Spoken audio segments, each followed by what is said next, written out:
we are finally midway through October, so I think now is the perfect opportunity to get spooky. Spoopy. After we've basically been saying that for like weeks now. It's like, oh, we're going to do spooky stuff. We're going to do spooky stuff. We're going to do spooky stuff. Just kidding.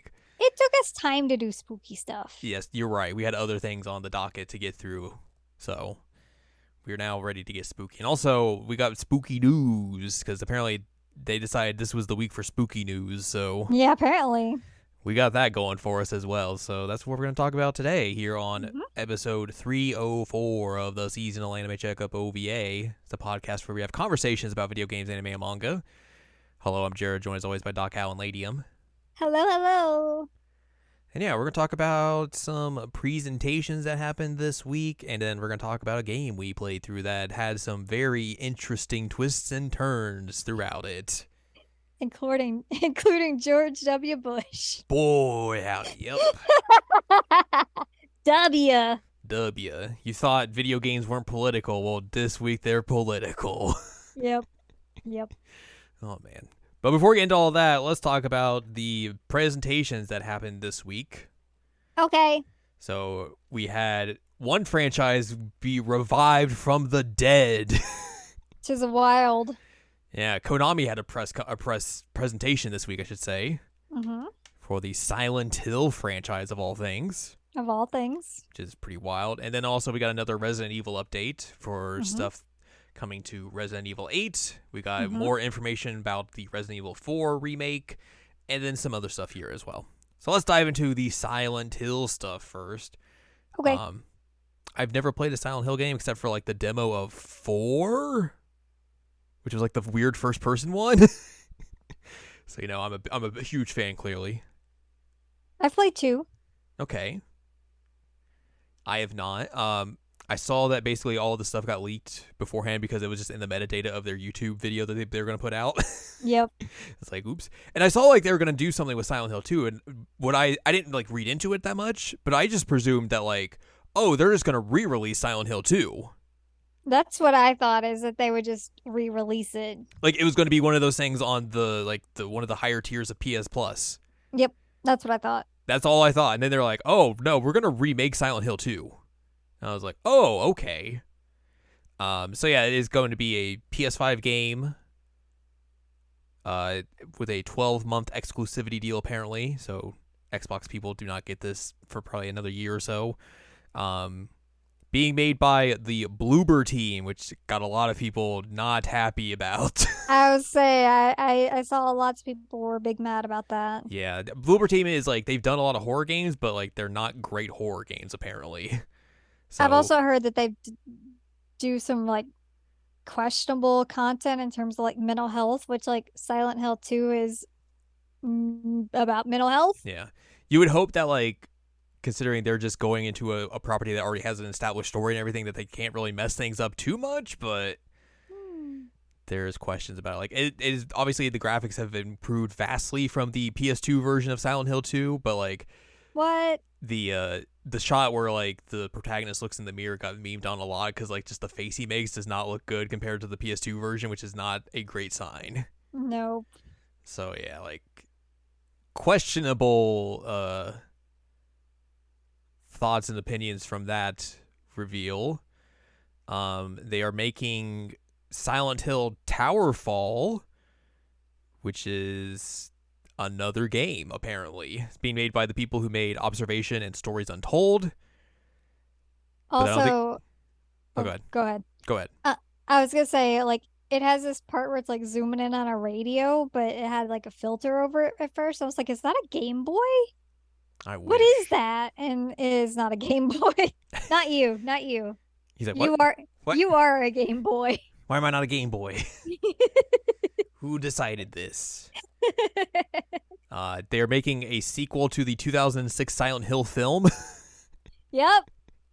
Called Return to Silent Hill. It is being directed by the same dude who did the 2006 version, so there's that, which is an interesting thing to do. Sure. They're doing another title called Silent Hill Ascension, which is they are dubbing a live real-time interactive series. The Return of the Satellaview. You can change outcomes, be part of the scenes, and shape the Silent Hill canon. So, like, the way that sounds is kind of like the Supermassive games that they've been putting out, like the Oh, Dark Pictures, like Until Dawn, The Quarry, like that kind of stuff. yeah, that Like a makes choose your own sense. adventure game. So that's interesting. And then they're making another new Silent Hill game called Silent Hill F. F. The wild thing I think about this is that it's being written by Ryokishi07, who's done like a lot of very prominent Japanese visual novels that like the people who are fans of those games are fans of those games. Really? Yes. So like that's just a wild out of the blue kind of collaboration of things. So that seems pretty wild. But yeah, they are making what, like three new Silent Hill games? Which is wild. Yeah. Everybody thought that it was gonna be like doomed to pachinko. Yeah. No pachinko here. So yeah, that was an interesting thing to see. And gal's face fell off. You know, as you do. It's kind of creepy. Sometimes your face just falls off. You know, if you don't attach it right in the morning, Mm-hmm. you gotta put your face on. You know. You just gotta put your face on. So yeah. Silent Hill 2's back.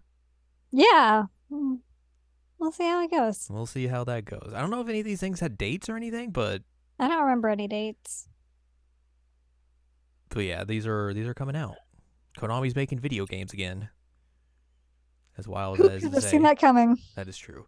And then today we had the Resident Evil showcase. Mm-hmm.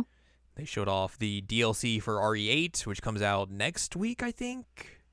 Yeah, on the talked about that? 28th. They also Yeah. showed off some spooky pumpkins on the transition screen. God, the transitions were so weird because of like just spooky pumpkins, and then like they just had like a narrator talking throughout, and it felt very much like we just played the Dark Pictures game of House of Ashes, which we're gonna talk about later on. But it just felt like that, and it was very bizarre. So every time I saw the spooky pumpkins, I was like, yeah. It's very spooky. Anyway, yeah. They showed off a new trailer for that DLC. It's DLC. You have to There's, play as the lady, not the lady.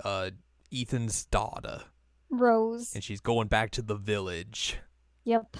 because she doesn't like having power, so she needs to figure that out. They also showed off the third person mode and how you can't see Ethan's face. Yeah, that was funny. That Like, was funny. Can you see his face? No, he's looking away. It's like when you're playing Death Stranding and you're trying to look at Norman Reedus's and he just turns away from you. Same difference. I downloaded the demo because I thought that would be fun to play. Yeah. Share playing. They did. Yeah, like I said, they announced a demo which you can play like 60 minutes of RE8. I guess in both first person and third person, but if you want to try out the third person, this is the way to do it. Yep, which is what I'm planning to do. Yeah, so that's neat that they're putting that out there. I appreciated that, like during the showcase, one of the things they were like, "Ah, yes, the first person can sometimes make people feel motion sick, and also it might be a little too spooky." I was like, "It me." Yeah, they're like, hey, we're gonna make it third person so other people can enjoy this game too. And it's like, yeah, that's real smart. Yeah, what? Crazy. Yeah, he was totally just describing me. It is true. They showed off a trailer for Resident Evil RE-verse, which is their multiplayer Resident Evil game that they're still making, which goes into early access on October 24th for people who own Resident Evil 8. I forgot that existed. Yeah, they showed off like, oh, we're gonna have like these things in the game when it actually comes out. It's like battle pass levels, and I was like, oh boy. Oh boy. Yep, that sure is a thing. Resident Evil Village is also coming to the Macintosh. Yep. So if you have a Mac, you can play RE8 on it. I could play RE8 on my Mac. Yeah. Then also they gave dates for the cloud versions of RE8, RE7, RE2, and RE3 on the Switch. Mm-hmm. Which is I don't know when RE8's coming out. I think it may be next week as well. It's like next week, and the rest of them are like November, I think. Yeah, the DLC comes out like December for that version, but then like RE2 Cloud comes out on November 11th, then RE3 is the week after on the 18th, and then 7 comes out on December 16th. RE8 is also coming on the Max on the 28th as well, so that is also next week. So you get all that. And then they showed off some Resident Evil 4 remake gameplay footage. They did. Um, Mostly they showed off like the that initial like village section from the very beginning of the game, which I think is the right thing to do if you're going to show off this game. Like Yes, that I is one of the agree. most iconic things from RE4. Mm-hmm. So showing all that off was pretty smart. It has basically all the stuff you would want from that section. Like the chainsaw dude's there. Yeah. Leon's having some quippy lines here and there. It has that very frantic, claustrophobic, just hectic gameplay that you gotta have to fight off all of the dudes. Make sure you don't get chopped up and eaten. So I thought this stuff looked got new pretty knife decent. moves. You got new knife moves. You could just block a chainsaw with your knife, which is pretty funny. It's pretty funny. I was worried about it. I've mentioned this before. But at one point he like goes through a barn and then shoots a light down and sets a cow on fire. And then he says something like, "You can bill me for the damages" or something Yeah, like that. I was like, okay, all right, good. pretty We good. we still have our sassy Leon here. Yeah, I think you kind of have to have that. Yeah. So I feel like if that's the way they're going to go with that character, I think that's a good sign. I mean, like Yes. a lot of the stuff from RE4 that they showed off in like the extended trailer as well is there. Like the little Lord boy's there. He looks even more messed up, and I was And like, he all looks right, so messed up. good. Can't wait for you to get in your weird mech. And have like the weird stone version of him chase Leon. Exactly. God. Salazar's there. Ada's there. Ashley's there. It definitely looks like they are going more spooky in terms of this, in terms of like not just being a strictly action game like RE4 originally was mostly. Right. Like there's definitely a lot more like atmospheric ambiance in this version, like it seems like, than compared to the original version. At least in some of the sections they showed off. Like that's probably not going to be the case for every single section, because like there's a lot of action set pieces in the original game that they're going to have to put over into this version as well. Right. But they definitely are trying to evoke that more atmospheric tension in this than what was in the original, kind of like what they did with RE2 and RE3 remakes, Mm-hmm. which I don't necessarily think is a bad thing per se. No. It's just definitely going to be different for a lot of people who have played, the first one. Yeah. So that's going to be something that you're going to take with the newness of this and everything. One thing that I do want to bring up that I was happy with. I mean, there are a few things I'm happy with, but they actually showed off Luis as well. Yes. And I really like his design in this. Like, I feel like they pulled enough from his old style, but like modernized it a bit. And he still has like some of that like swagger that Luis has. It feels like they kind of did that for everybody. They did. I was really Yeah. impressed with him because I was worried that he was like gonna be not Luis-ish. Yeah. Like I think Ashley's new design looks a lot better. And it's based off of her original design, her art book design, Yeah. not art book, but her concept design. There we go. Like Leon doesn't have like a much of a change, because like you can't really do much to change his jacket and then just his kind of like, I don't know, tactical suit that he wears through most of the rest of the game. Yeah, because you even get to see scenes later with him in like the tactical suit without the jacket, and it's like, yeah, it's the same. Like Ada looks a little bit different. Like her costume, I think, is like a little bit different. They didn't give her the like stupid stereotypical dress thing that she usually wears. So I thought all that looked interesting, and as well, they are bringing back the attaché case for for item organization, which I thought was very funny. Yep. Throw a fish in there. Woo! Yeah, that was what we text each other. Throw a fish in there. The merchant's back, but he has a weirder voice now. He's like very Australian sounding now. He's very Australian, but What are you buying? but I'm glad that he's there, and I like that they pointed out in the trailer, like, we didn't forget this guy. And there's like a trading system now. Yeah, trading and like I don't remember if crafting was really a thing in 4, as it is like they're making it out to be in this version. It wasn't. It was more like like a combining type thing. But yeah, you could trade like the gems, I guess, for like special items. I think that's what they're kind of implying. So I mean, that's a trading. Like they have so many gems in that game. Like, yeah, it's better to do that with them than just be like, I guess we'll give you money for them. I don't know. Right. So I thought that was interesting. It's going to have like the weapon upgrading system as well from the original and all that. Like all that stuff's still in there. It looks pretty good. It looks pretty good. And I'm not like the biggest RE4 fan, so. No, you didn't really like it when we played through it. So, like, I think they're doing some good stuff to this. Like, it really feels like this is a game that would be very hard to screw up in terms of remaking it. Right. Considering just how popular this game is, like, you would have to try your hardest to, like, mess this up. So, although I guess they are changing one thing where you can't save the dog in the beginning of the game. I did see that. That's tragic. So I wonder how that's going to affect that boss fight. Oh, right. Interesting. So yeah, this is they're putting this out still on PS4, PS5, Xbox, and PC. If you buy the PS4 version, you get a free upgrade to the PS5 version, and it is coming out on March 24th of next year. Just not too far away. Not too far away. I'm excited for it. I really am. Are you excited to fish in a new version of fishing? Yep. As long as they let me fish. Oh man. They also showed off the deluxe version and the like super duper collector's version, which has the Leon statue and a bunch of other stuff. The costumes they're putting in that deluxe version seem real dumb and real good, which I feel like that's a good sign that they're on the right path with this remake. If they're putting in very dumb costume designs, I agree. Because that's quintessential Resident Evil, is just 1000%. making things very dumb. Yes, yes. The romance costume is so amazing. Dumb. Amazing. Dumb and good. I don't know. Also, oh, go ahead. I was gonna say, like, I don't know why, because you pointed this out as well, and I saw it when I was watching the presentation. Like, why did they hide the Ashley designs? Yeah, it's odd that they hid the Ashley designs because, like, we know she exists. Like, We saw her in the trailer. What are we hiding here, guys? Maybe it's we're gonna reveal these later on because we need something else to reveal between now and March. Yeah, maybe. We got 5 months. But then we also have the hero and villain filters and costumes. I can be your angle or your double. God, that made me laugh out loud. It's real dumb. Those outfits are stupid, and I love it. Yeah.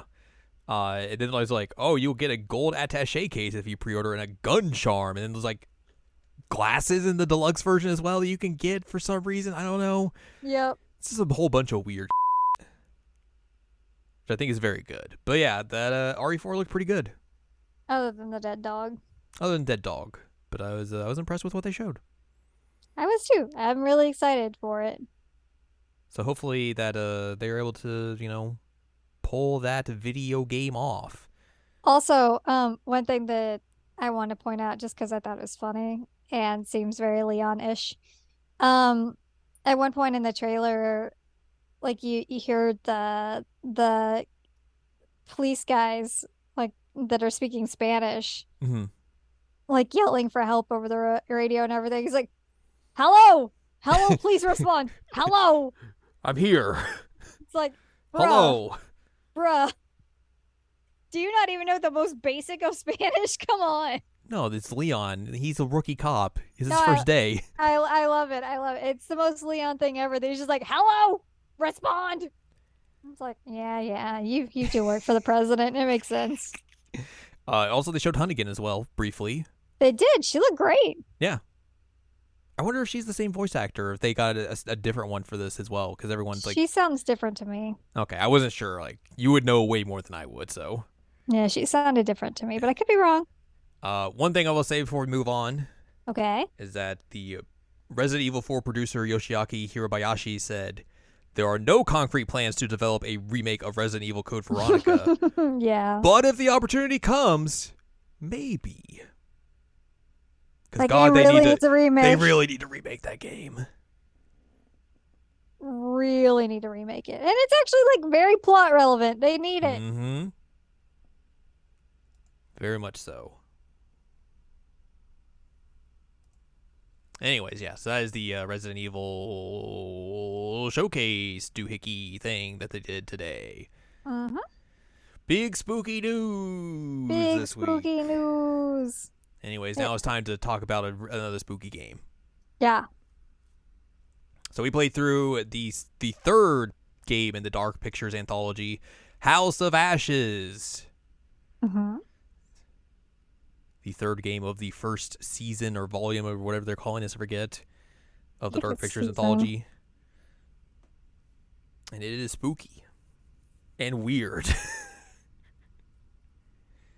Ashley Tisdale's Yeah. here. Ashley Tisdale's here. She is here, and boy howdy, do you remember 2003 and the invasion of Iraq? Because we're going to get into it in this video game. Yeah, we are.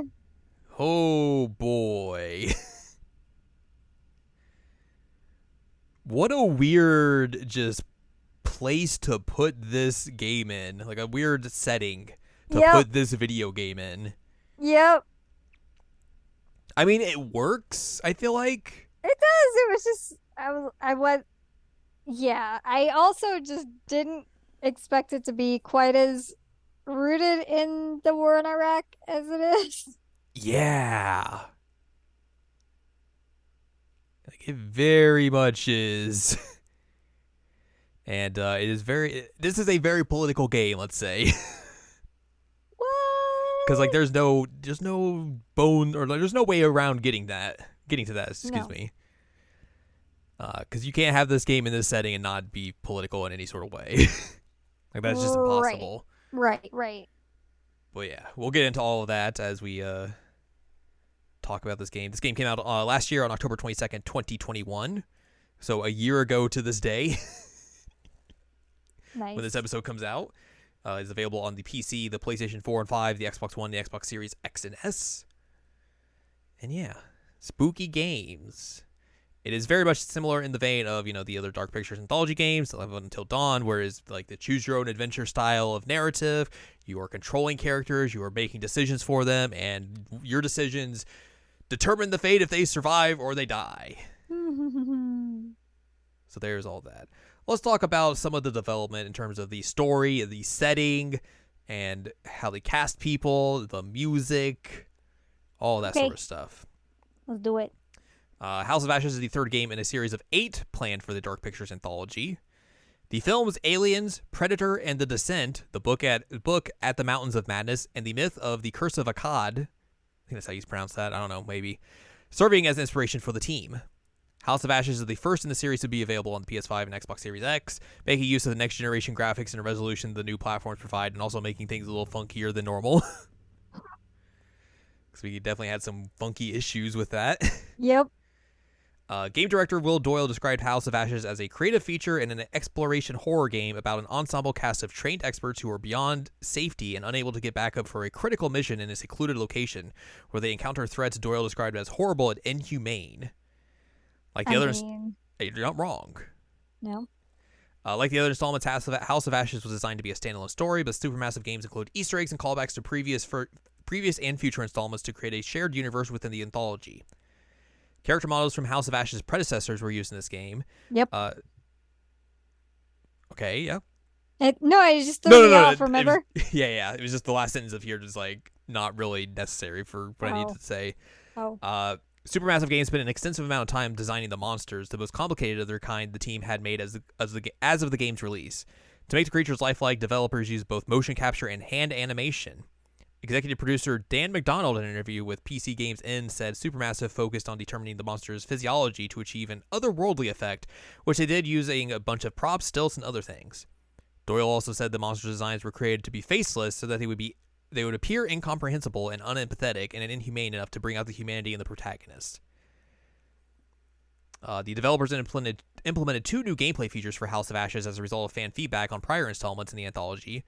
The team created a difficulty level system for the game and overhauled the camera to make it freely movable.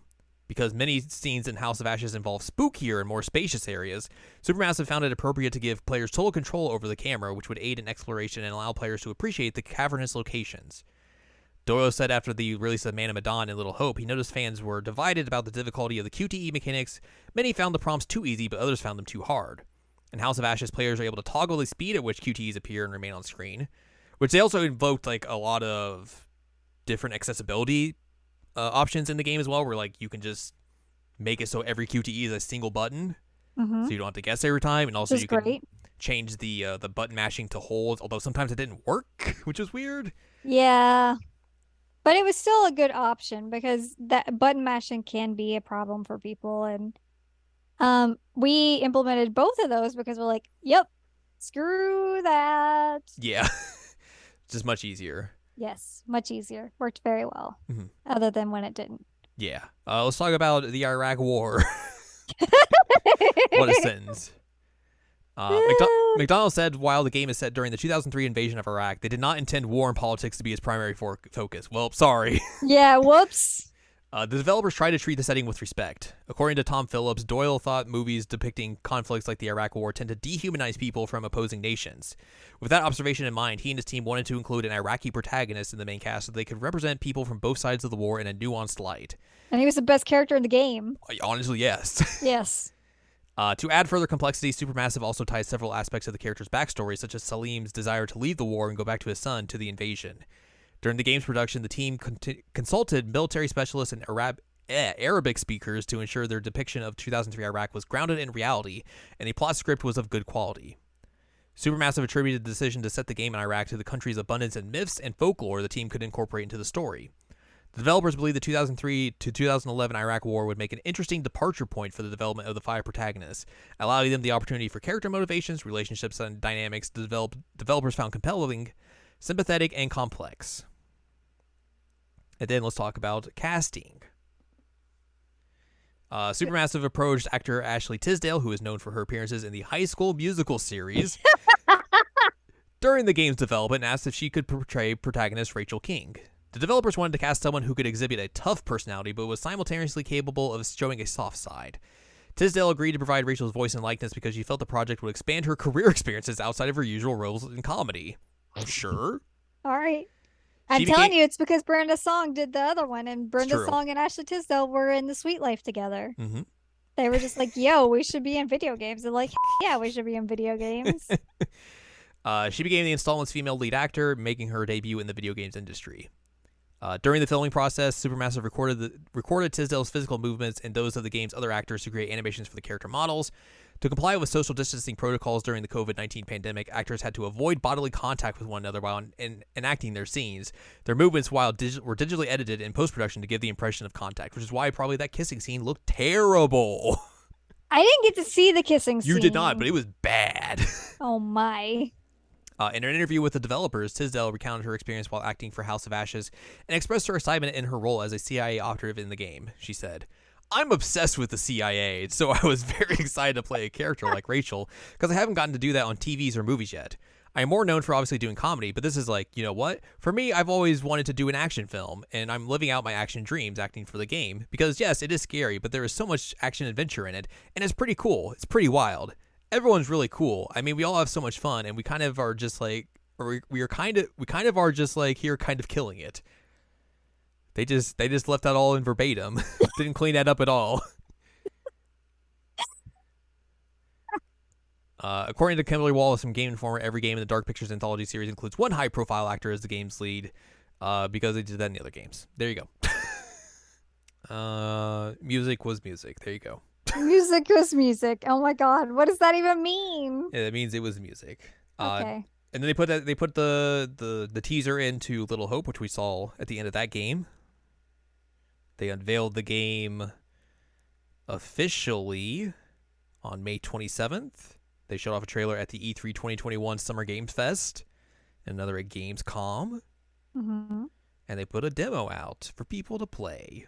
A demo? So there you go. This game currently has a Metacritic of a 73 out of 100 on PC, a 74 on the PS4 and Xbox, and a 72 on PS5. So there's that. Mission accomplished. You're not wrong. Oh, wowza. This is an interesting experience. It really was, because like obviously going into this, like, you knowing that like the Iraq War was the backdrop for this film or this game, it was. I was very curious to see how they were going to like do this, and like I feel like halfway through we kind of thought we had an idea of what the monsters were supposed to be, and then the back half of that game it just goes in a completely different direction. Right, I thought they were vampires. Yeah, they are not vampires. It's like, what is happening here? Yeah. There's a prologue you have where you're in like I forget what time period this is supposed to be. Mesopotamia, essentially, Oh, right. Yeah, it's early. where like you get to see like these two empires trying to fight each other, and then by the end of it, they get taken down by the monsters, and that's the setup for the game and everything. Um, Also hilariously, I died at this part because I missed a QTE because Game Boy was being a butthead. You sure did. That It was very was funny. it was ridiculous. It's very funny. But yeah, then you get into like the main portion of the game, and it is May 2003. The Iraq War is a thing. We are searching for weapons of mass destruction that Saddam Hussein clearly, definitely, totally has. Totally has. So yeah, that's your setup for this game, and like we were playing this obviously online, so we have different characters that we're seeing their POVs of, Hmm. and I was actually Tisdale's character, Rachel, and I was like walking around like my makeshift office and everything, and there's a TV in there, and you turn the TV on, and it's the mission accomplished George W. Bush speech that he does on that boat, saying, "Yep, we did it, we won the war, mission accomplished, everyone." And And I was like, holy there's also a part later where you could flip over the newspaper and see mm-hmm. that too. And I was like, Yep. what is happening? That sure was it's a wild thing for that game to open up with, but like it sets the tone for you, because it's like this portion of that war where everyone still was like, well, not everyone, but like the people in charge and people down on the ground, at least some of them, were still thinking like, oh, we're coming here to find weapons of mass destruction, because that's definitely a thing that's here. That was never a thing. No. Well, and Definitely not a perpetrated lie to make us go invade Iraq. yeah, nope. And the guy that I ran into initially, I was like, "Oh my God, he has a homemade like remember 9/11 hat." Yep. And he specifically says to them like, "Yeah, we're here to get revenge for 9/11 and all that." It's like, mm, Mm-hmm. Iraq didn't do 9/11. Mm-hmm. But yeah, the homemade 9/11 hat was pretty good. I mean, again, that's a great touch. No, it really is. It really is. Is Jason? That was his name? Yes, that's Jason. But yeah, Jason. like the whole thing about like why you go out to the site and eventually you get trapped underneath and into like the The temple temple. that was back in the Mesopotamia period, and where you fight off the monsters and everything, is that like, oh, this dude made this system that's supposed to like find underground bunkers and everything, and oh, we definitely see this area. That's got to be where Saddam's hiding his WMDs. We're gonna go get it, and we're gonna clear it out, and we're gonna be heroes just for Also, one day. also it's Rachel's estranged husband that Yes. came up with the system and also says that that's where they are. Hoorah, Marines. Hoorah! Hoorah. So But yeah, yeah, that's you have kind of all your that setup, dramatic yeah. stuff too of like, oh yeah, they're estranged and things are And not she's having great. an affair. And he's like taking over her post basically. So Yeah. like she's been in charge and now he's in charge and Mm-hmm. um I think at one point she gets called Queen. That's like that's how she's known to like her, to the people around her, essentially. She's Right. very cold and strong-willed and all that sort of stuff. Right. So yeah, that's the setup for like why you go to where you go, and then like there is the Iraqi side of it where you get to play as Salim. He's a lieutenant in the Iraqi Republican Guard, and basically he's just like, I'm done with this. I want to hang out with my son. It's his birthday. I want to give him a birthday gift. He's into some trouble. I need to help him, but also like, hey, I just want to make sure my son's okay. But then like his captain comes in and is like, no, hey, the Americans have just moved out. They're going to the site. We're going to go catch them by surprise and kill them all and become heroes just for one day. Just for one day. So that becomes the whole like why these two groups are meeting here, Mm-hmm. and it turns into a huge firefight and everything. Joey dies. Joe dies, and basically the ground like sinkholes start forming around where they are around this village, and everyone gets thrown into this temple essentially. Mm-hmm. And that's where everyone kind of has to work together to fight off these monsters who are coming to kill them and eat them and nom, nom, nom, nom, nom. Nom, nom, nom, nom, nom, nom. The weird like pervy man gets his skin ripped to pieces. Mm-hmm. And you killed him. I accidentally suffocated him. Because like the way they were showing that QTE is that like, oh, you're doing this to keep him quiet so he won't alert the monster coming to get you. But I'm just like, apparently that was just how that was also suffocating him. So oops, magoops. To be fair, Jason did warn you several times, like, you're killing him, man. He did, and I kept doing it. Yep. Accidentally, and I was like, oh, I killed this guy, I think. With your bucket hat. With my bucket hat. He did have a good bucket hat. He did have a good bucket Thanks, hat. Nick. He's the one that's boning Rachel. Yes. So like you get like separated into like various groups. Like Nick and Jason are together. Rachel and Eric are together. And then Salim's kind of by himself for most of it until he'll run into Nick and they kind of have like this truce like, hey, we may be countries fighting each other, but like we gotta work together because bad stuff is happening down here. Mm-hmm. Enemy of my enemy is my friend. Mm-hmm. And then also his captain keeps showing up just being a butthole, and Salim's just like, God, I just want to go home and see my kid. Will you stop, please? Yeah. You eventually start to see it down there as well. Like there had been like an expedition down here at some point, and like there's just a bunch of notes and clues about something weird happened down here while this expedition was happening. There's like explosives set up all over the place. There's a like rail gun. Yeah, there's a very radio. 1940s turret just set up, and everyone's like, that's weird. You walk very slowly up and down stairs. You do.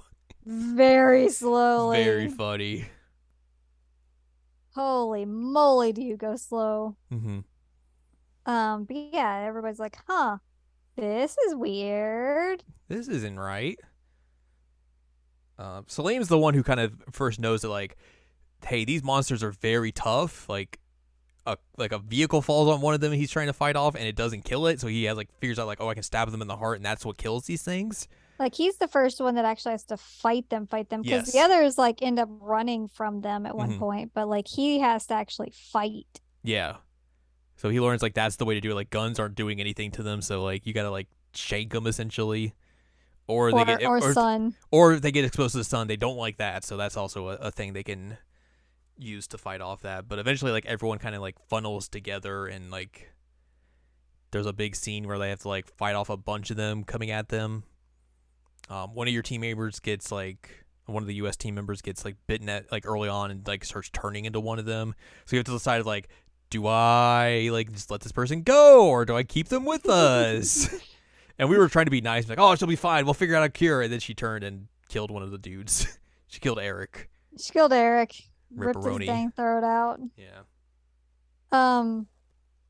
Although I was surprised, there was a part relatively early on where they kept trying to make me cut you loose. Because I was playing as Eric and you were playing as Rachel, and she was dangling from a rope. Mm-hmm.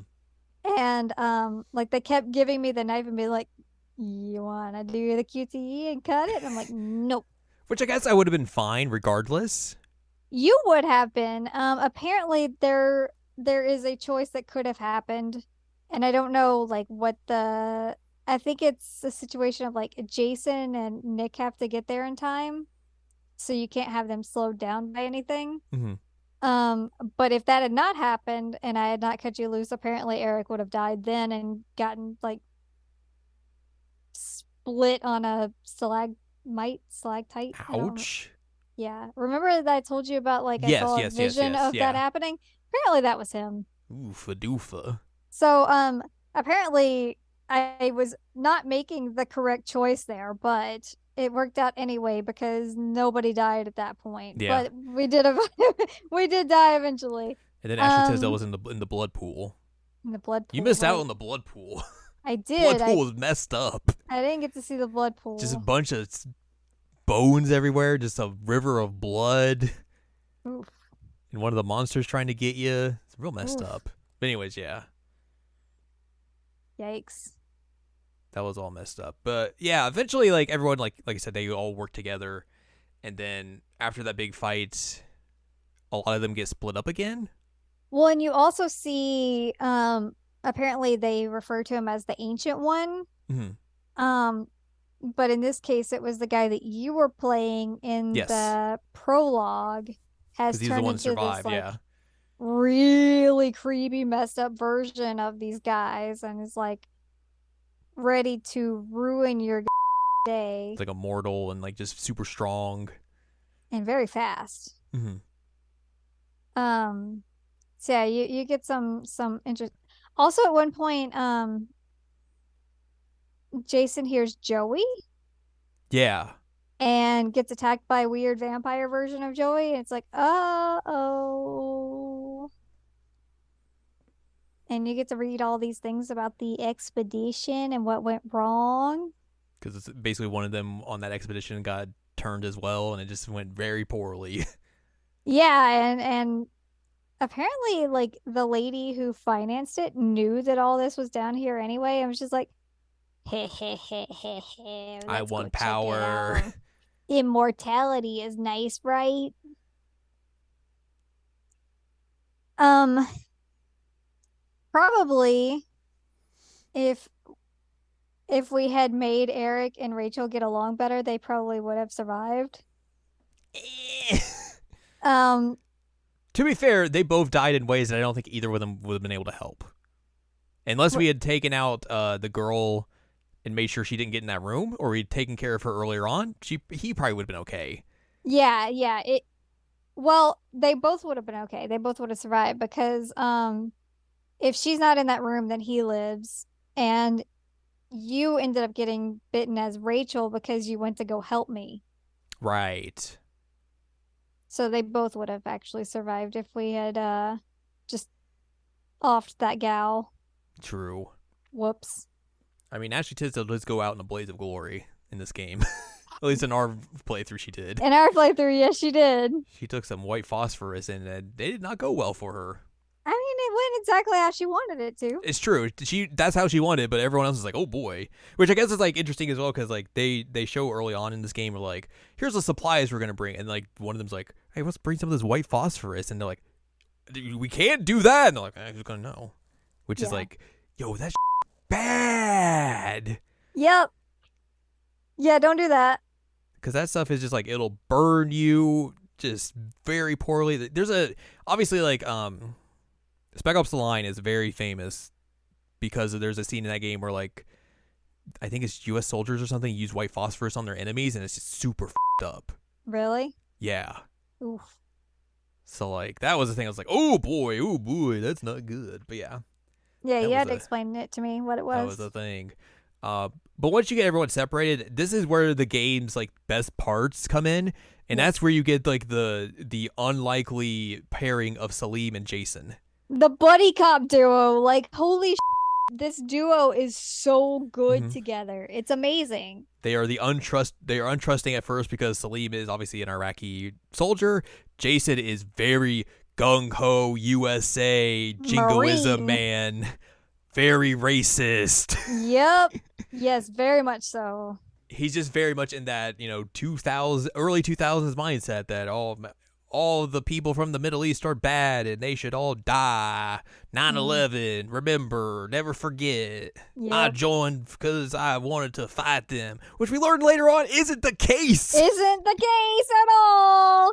I thought it was wild. I loved his admission to Salim. He's like, yeah, dude, like I was so high when that happened. I didn't even find out about it until a week later. Because they had this conversation about like why each of them joined or in this war, I guess, individually. And Right. Salim's like, I didn't have a choice. Like, I have to be here. There's no option for me. And then Jason, like you said, is like, yeah, you remember when 9/11 happened? I was stoned. I didn't really hear about it until like a week later. I had nothing going on in my life. There was nothing happening for me, so I just signed up. Because that's it. That is a story I feel like, well, maybe not the stoning part, but that was a story probably a lot of people had during that time period of just like, Yeah. I don't have anything going on, so I guess I'm just going to go sign up for the military. Mhm. Hopefully I make some money and then, go off to war and maybe become a hero or something like that. Like that is a very, common story you would hear from that time period and from people who have, come back from that time period and not from that time period, from the war and everything and all that sort of stuff. Right. But yeah, like just the way those two interact with each other, and then eventually like they bond together in terms of like because they've been fighting together so much that like they learn to trust each other and everything. Like 100% the best part of this game. Is 1,000%. Enemy is my friend. Mm-hmm. And like by the end of it, they are legitimately friends, and it's Mm-hmm. great. Like there's points when like the others come back that like they're like a little standoffish because Salim's there, and Jason's like, no, he's been helping me fight this whole time. He's totally cool. Does not matter what country we're from or anything. We have to work together to get out of this situation.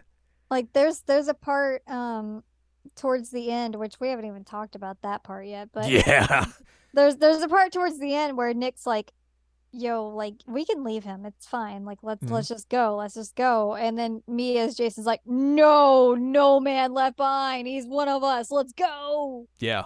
And I was like, there's yes. there's that good part where he has to explain what hoorah is. Hoorah!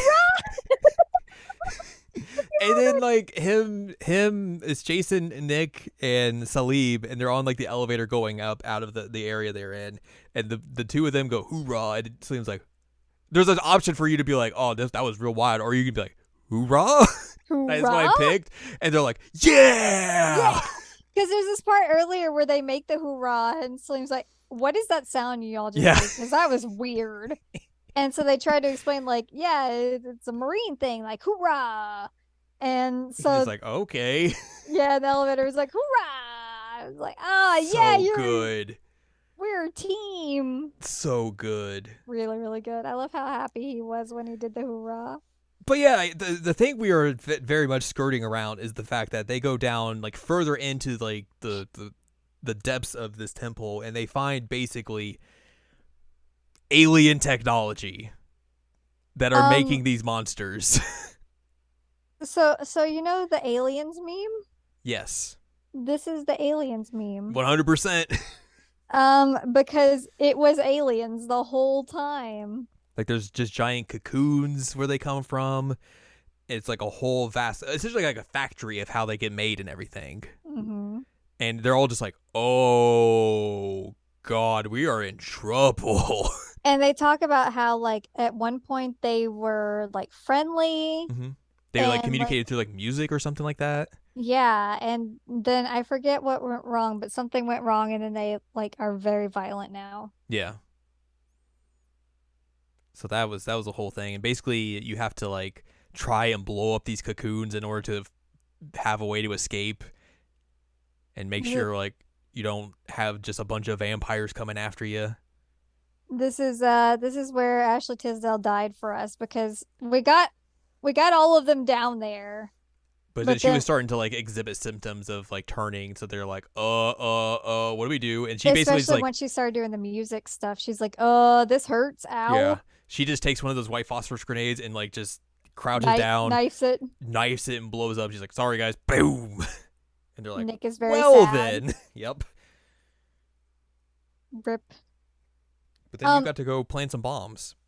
I did. I was very scared. Mm-hmm. I was just looking at you through binoculars like, hello. Look at you. Because I had the option to like set bombs, and then I could have gone further in to set more bombs. Mm-hmm. But I was scared, so I didn't do it. Apparently you could have killed the ancient one like down there as an option. Probably through like, I don't know, like if you had blown it up or you did more bombs or something. I forget exactly. I read how it was, but like, yeah, he just dies down there instead of getting like speared by Salim. Mm-hmm. Which was much cooler, by the way. Yeah.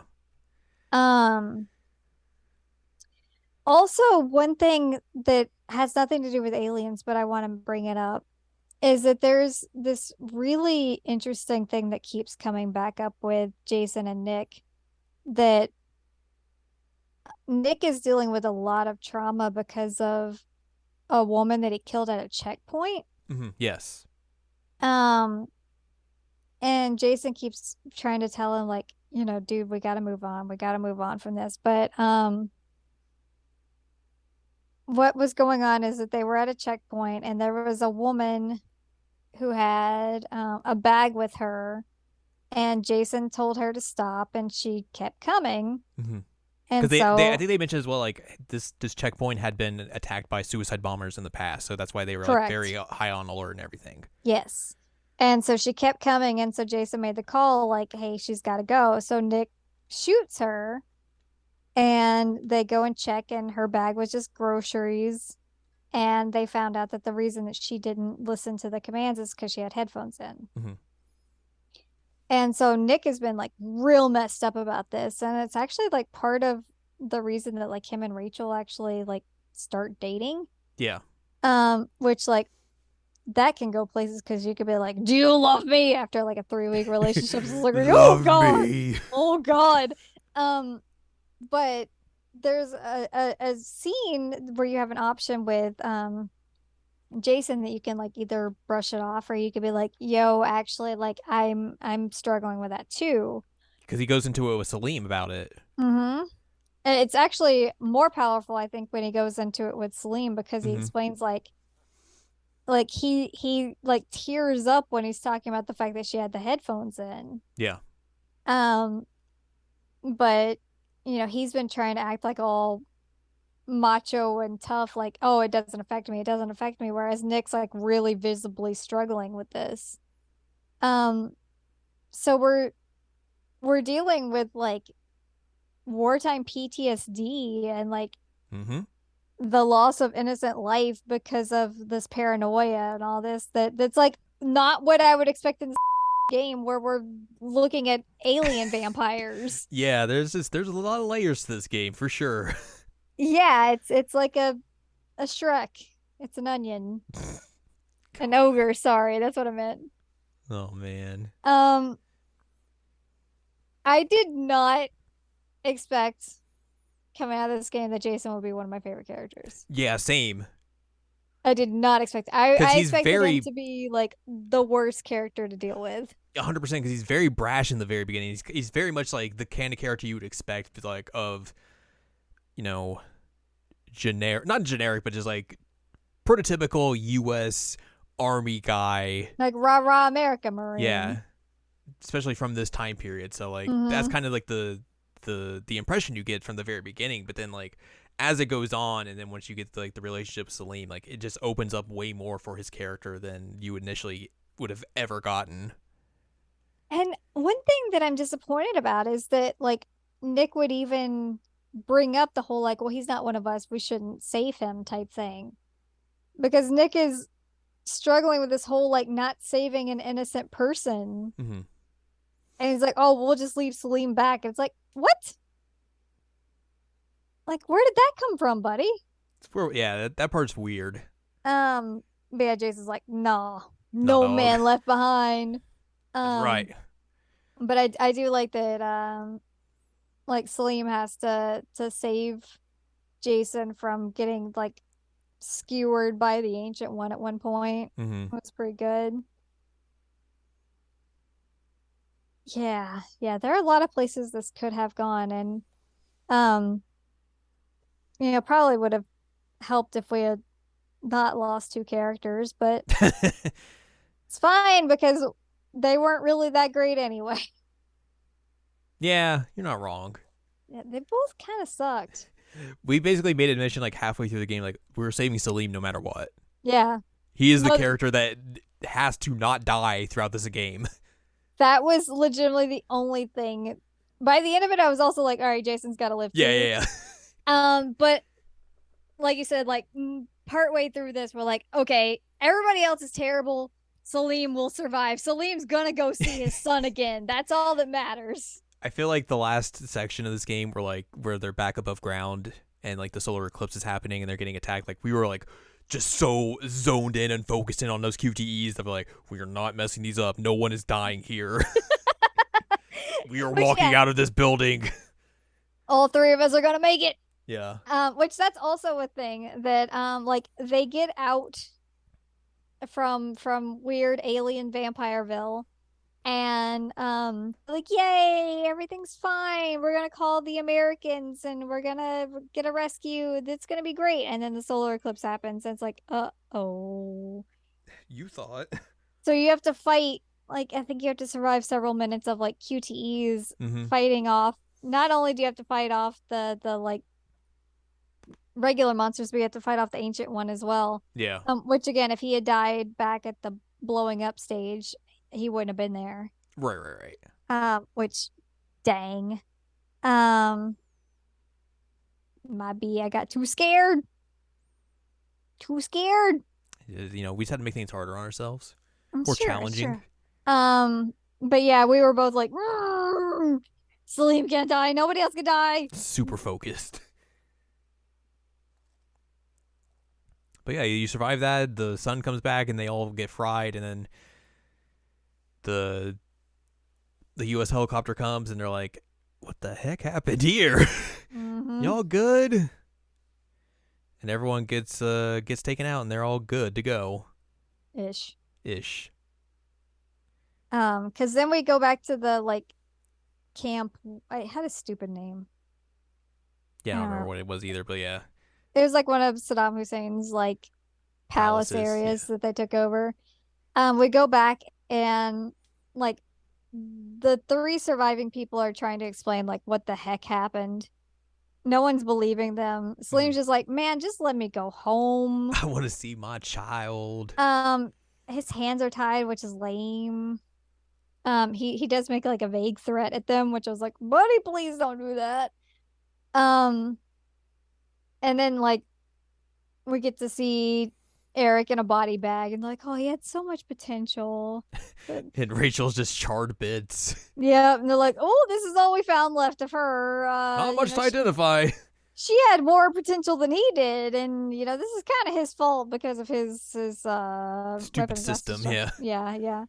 And then they just like casually rinse off and leave, and it's like, Well, it's also like they're like, oh yeah, we're implying, hey, we're gonna cover this up. No one's gonna know about this. oh yeah, they're totally implying that. Yeah. It also, we forgot to mention that apparently there's a whole thing with like Rachel and Eric that like he lost his leg in a car accident, but apparently it happened in Little Hope, Yeah. which is Easter wild. egg. But we didn't see any of that because they both died. And they're very mean to each other. Yeah, we I tried to reconcile our marriage and you said no. I moved on. But then after I realized that like no, I decided I was going to be a respectful Eric and let her live her best life and have her decisions and all that. And you were also like, we gotta be nice to each other. People are gonna die. Yeah. Well, because I realized early on, like in the prologue, they say the enemy of my enemy is my friend, and then they say it another time, like as you're down there, and I was like, this is the theme of the game. Yep. We have to be kind to each other, or if we're gonna live. Mm-hmm. Um, You took that literally. I did, and then apparently you can't be too kind because one of them will rip your throat out. No. She just wanted a snack. I will say that the like humans that turn into the vampire things look doofy as hell. They look real goofy. You're not wrong. They look really stupid. And there's the whole thing of like their front teeth get like punched out from the inside, and I don't really understand that. But apparently that's the sign of them turning, and one of the interesting things that I read later when I was trying to figure out like what are the alternate things that could have happened here is that if you like pay attention to some of the corpses that you find and read the diaries, the one guy, like his wife is the one who turned, and he blames the like rich lady, which is fair. He should blame her. But he's like, yeah, she also turned at one point, and must have been the one that attacked. Blah blah blah blah blah. But apparently, like if you go through and find like all the notes and all the bodies and everything, there's a body that you find that's supposed to be the rich lady, but her teeth are fine. and she's been like stabbed through the heart. And you're to And blame. and so like the implication there is that he just like got so mad at her for his wife turning and like murdering people and stuff that he just murdered her straight up. Oops. It was like, oh, but then he, was able to blame like, oh, she turned into one of these things. Wow, amazing. Um, to try and justify it. Right. I was like, huh, interesting. And then there was the one guy who like apparently was sabotaging stuff. Yeah. Funsies. For funsies.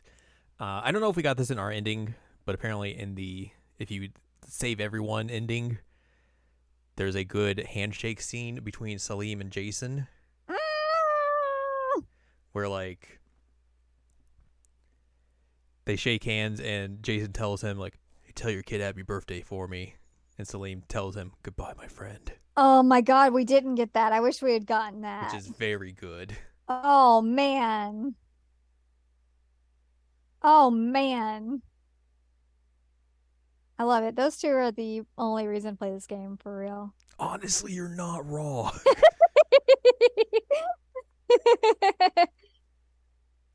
Man, that that relationship made the game for me. Yes, 100% same. I completely agree. But yeah, that is the House of Ashes, Mm-hmm. where you get political. This is not a political game. No, definitely not. No Super not. no politics here. Yoy. It's a very political game. Very. Super duper political. But yeah, that was a thing. Eventually, we will probably play The Devil and Me because we got the preview of it in the game because we found that Mm-hmm. little thing. Mm-hmm. So we'll probably play that next year when it's much cheaper.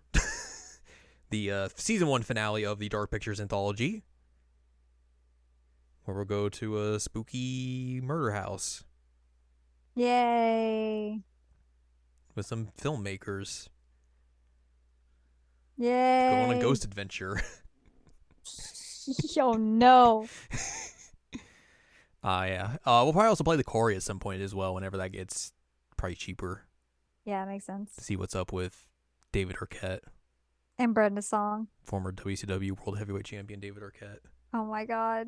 former guy who almost died in a professional wrestling ring, David Arquette, Oh my God. And Brenda's song. and Brenda Song, and Wacky Teens. Well, you make them sound like they're like the Well, like wacky inflatable arm guys. I mean, they are wacky teens on a summer camp in a horror story. No, you're right.